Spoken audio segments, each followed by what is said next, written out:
Assalamualaikum warahmatullahi wabarakatuh. Pagi ini saya mendapatkan kiriman poster termuat di galeri HP saya dan saya sungguh-sungguh sedih, sungguh-sungguh prihatin dan mengejam keras karena di poster itu di belakangnya gambar Anies Baswedan, lantas ada tulisan tukang ngibul naik haji. Kemudian ada juga poster lain, itu dikutip dari wawancara atau berita dari Metro TV, katanya jalur undangan kerajaan Arab Saudi ngibul lagi. Nah, saya ingin menyampaikan bahwa Anies sudah menyampaikan pernyataannya bahwa dia naik haji atas undangan kerajaan Arab Saudi beserta keluarganya. Mereka ditempatkan di guest house dekat Masjidil Haram.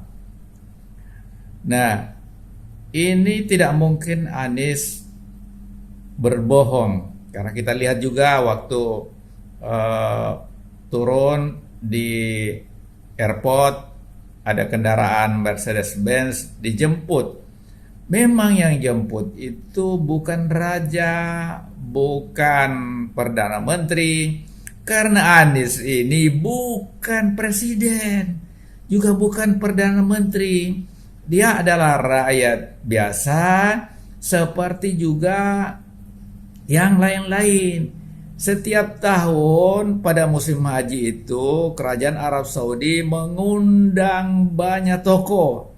Ada teman saya, Sekretaris Umum Dewan Dakwah Islamiyah Indonesia, Hafiz Solihin, pernah mengatakan pada saya diundang oleh kerajaan Arab Saudi untuk menunaikan haji.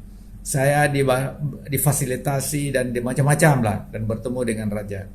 Nah, sama juga Anies Baswedan. Nah, kenapa dibuatkan poster bahwa dia ngibul dan lain sebagainya? Saya kira ini fitnah yang sangat kejam. Al-fitnatu asyaddu minal qatl. Fitnah itu lebih kejam daripada pembunuhan. Itu kata Allah dalam Al-Quran. Nah, mengapa kita ini bangsa Indonesia yang mayoritas Muslim 87% tega melakukan seperti itu? Ini bukan mayoritas bangsa Indonesia, tapi ada orang-orang tertentu yang tiap hari kerjanya menista orang, menghina orang, memfitnah orang, menyebut orang yang nggak benar. Ini barangkali yang harus kita hentikan. Sekali lagi, ini yang membuat narasi seperti itu, saya menduga keras seperti yang disebutkan senior saya di Universitas Indonesia, Taufik Bahaudin, bahwa ini neo yang memang sengaja tiap hari membuat kegaduhan dengan menyebarkan narasi fitnah, mengadu domba antara satu dengan yang lain. Nah, ini kita harus hentikan, karena bangsa ini tidak akan maju kalau dikobarkan fitnah dan fitnah.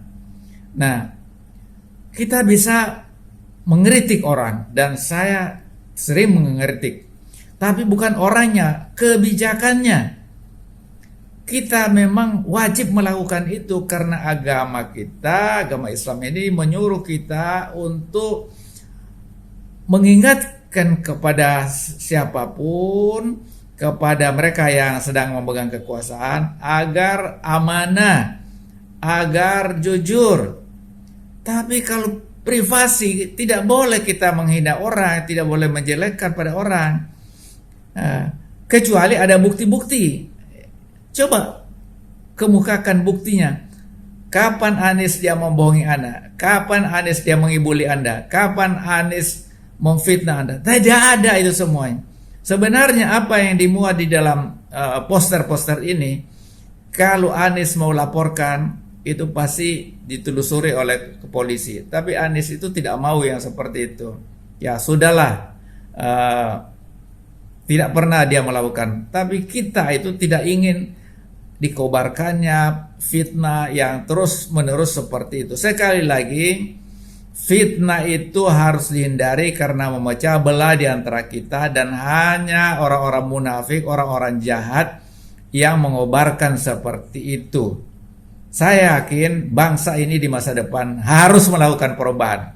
Kalau tidak melakukan perubahan, maka akhirnya kita diadu domba di antara kita, dan negeri yang kaya raya ini dikuras, diambil, dirampok kekayaan alam, kemudian narasi perpecahan dikobarkan di antara kita, agar kita berseteru, berpecah belah, dan ini harus kita hentikan.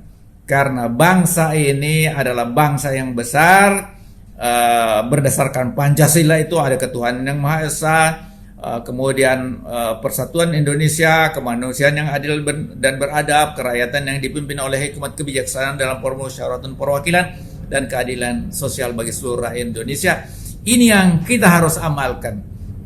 Termasuk yang paling penting itu mewujudkan tujuan kita merdeka yang tercantum dalam pembukaan Undang-Undang Dasar 45. Sekali lagi, saya mengecam keras atas fitnah yang ditujukan kepada Anies Baswedan yang menyebut dia adalah tukang ngibul naik haji. Itu adalah fitnah yang kejam dan harus diakhiri tindakan seperti ini, karena bertentangan dengan kita sebagai bangsa yang berdasarkan Pancasila dan yang menganut agama di negeri yang kita cintai ini. Terima kasih. Wassalamualaikum warahmatullahi wabarakatuh. Halo, selamat berjumpa dengan saya Anika, pembaca berita podcastnews.id. Saksikan terus konten-konten menarik dari kami. Jangan lupa subscribe, like, dan komen. Terima kasih.